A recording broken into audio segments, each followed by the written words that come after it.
अऊज़ु बिल्लाहि मिनश्शैतानिर्रजीम बिस्मिल्लाहिर्रहमानिर्रहीम सल्लल्लाहु अला नबिय्यिल उम्मी व आलिहि सल्लल्लाहु अलैहि वसल्लम सलातन व सलामन अलैका या रसूलल्लाह क़ल्लत हिलती अंता वसीलती अदकनी या सय्यदी या रसूलल्लाह सल्लल्लाहु अलैहि व आलिहि वसल्लम।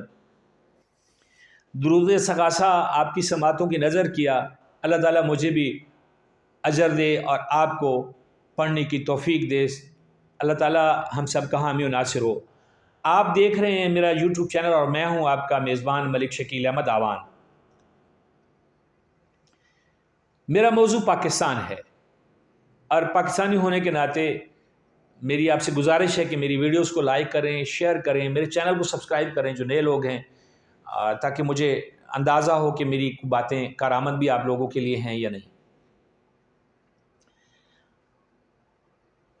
पाकिस्तान तहरीक इंसाफ के कैदी, जिनको उर्फ़ आम में कैदी नंबर 804 कहा जाता है, इमरान खान, बिलाशुबा बिल्कुल हर लिहाज से इस वक्त पाकिस्तान की सबसे बड़ी जमात के चेयरमैन है। वो बेशक मतलब बानी कह लें, चेयरमैन तो नहीं है, चेयरमैन तो बैरिस्टर गौहर हैं, लेकिन सलाखों के पीछे बैठा हुआ जो बंदा है, पाकिस्तान तहरीक इंसाफ का रूह रवां है। और इस वक्त सूरत हाल ये है कि वो जिसके पीठ पे सर पे हाथ रख देगा उसको वोट पड़ जाएगा।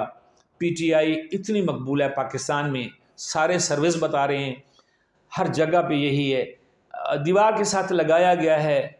ये बड़ों की बातें हैं और बड़ों की बातों में नहीं आना चाहिए, क्योंकि मैं कहता हूँ कि जब बड़ों की, वो कहते हैं ना, जब सांडों की लड़ाई होती है तो झाड़ियों का सत्यानाश हो जाता है। इसलिए मेरा ये नहीं है।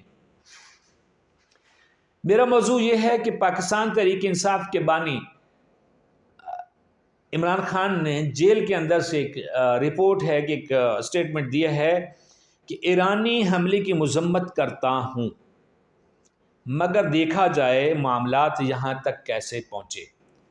अखबारात ने इतनी बड़ी जगह तो नहीं दी है और इतना बड़ा वो भी इस बयान को कोई ख़ास अहमियत नहीं दी गई। एक कैदी का बयान है तो इसलिए उसको नहीं कह सकते हम कि जी को बहुत बड़ी जो है ना उसको कवरेज मिली है। लेकिन सूरत हाल ये है कि ईरान पर हमले की मजम्मत सभी कर रहे हैं। इमरान खान कर रहा है, सारी जमातों के सरबराह कर रहे हैं, पाकिस्तान का बच्चा बच्चा कर रहा है। पाकिस्तान में बसने वाले पाकिस्तानी जितने भी हैं, जिनका तल्लुक किसी भी मज़हब से है, किसी भी ग्रोह से है, किसी भी मकतबा फ़िक्र से है, वो सब मजम्मत कर रहे हैं कि ईरान ने, जो हमारा दोस्त मुल्क था, उसने दोस्ती में बहुत बड़ा, दोस्ती की दीवार में बहुत बड़ा रखना डाला है और उसकी सज़ा भी उसको मिली है। थोड़ी सी डोज़ दी है, क्योंकि हमारे जो पाकिस्तानी हैं ना, उनके हिसाब से ये बहुत थोड़ी सी डोज़ है। हमारी अफवाज ने बिल्कुल एक मतलब आधा चम्मच पिलाया उसको खुराक का ना, पूरा नहीं दिया। पूरा देते तो फिर ज़बान बाहर आ जानी थी।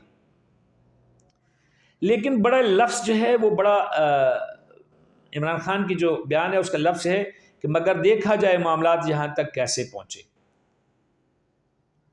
अगर इस तारीख़ के पीछे जाएं तो बहुत सारी, इस बयान के पीछे बहुत सारी छुपी हुई बातें हैं, बहुत सारी राज की बातें हैं, जिनमें एक बात ये भी है कि जो थोड़ी थोड़ी लोगों ने जो निकल रही हैं, जो हवाएं खारिज हो रही हैं, उसके मुताबिक इसमें हमारे किसी सियासी पार्टी के सरबराह के या उसकी जमात के लोगों का भी कोई इसमें कोई थोड़ा बहुत अमल दखल है।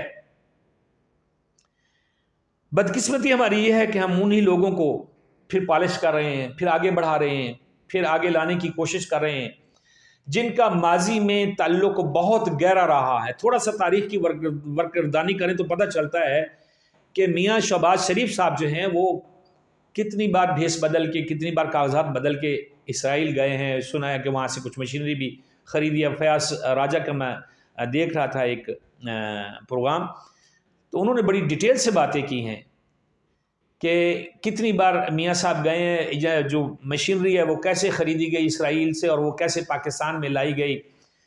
लेकिन उसमें सब चीज़ों में एक चीज़ जो है वो रोज़े रोशन की तरह वाज़े है कि वाकई ऐसा हुआ है। क्यों कि उस प्रोग्राम के मुताबिक وہاں سے ایسی جدید ٹیکنالوجی بھی خریدی گئی کہ جس میں پاکستان کے کسی بھی بندے کا ٹیلی فون ٹیپ کرنے کے لیے جو ہے ان لوگوں کو کوئی دقت نہیں ہوتی ہے. وہ باتیں آ چکی ہوئی ہیں جو ہمارے پاس لیکس آتی ہیں، جو چلتی ہیں کہ جی یہ آڈیو کہاں سے لیک ہو گئی، یہ ویڈیو کہاں سے لیک ہو گئی. تو یہ ثابت ہو رہا ہے کہ ان معاملات کے پیچھے کون ہے اور یہ مشینری کہاں سے لی گئی ہے، یہ جدید ٹیکنالوجی کہاں سے لی گئی ہے. بات وہی ہے عمران خان والی ہے کہ اس کو سوچنے سمجھنے کی ضرورت ہے کہ یہ معاملہ ہوا کیسے ہے، اس کے پیچھے کیا محرکات ہیں.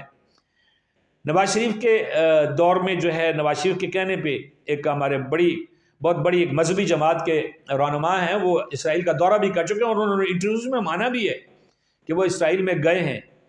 تو پھر اسرائیل جس کو کہتے ہو کہ عمران خان یہودیوں کا دوست ہے اور اللہ معاف کرے یہودی کہہ دیتے ہیں، اس کو یہودی لابی کا ایجنٹ کہہ دیتے ہیں، تو پھر اس ایجنٹ نے تو بین الاقوامی سطح پہ اقوام عالم کے سامنے بھی اپنے ملک کا اور اپنے اسلام کا وہ جو چہرہ ہے وہ دکھایا ہے. لوگ اش کر اٹھے ہیں.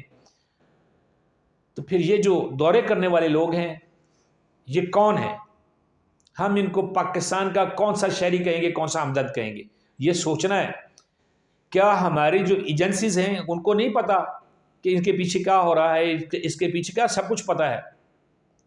لیکن میری گزارش یہ ہے کہ نکل آئیں مفاہمت کے اس جو ہے جھوٹا لبادہ، اسے چھوڑ دیں. پاکستانی بن کے سوچیں اور پاکستانی بننے سے پہلے مسلمان بن کے سوچیں کہ ہم مسلمان ہیں اور مسلمانوں کی صفوں میں غداروں کی کوئی گنجائش نہیں ہوتی ہے.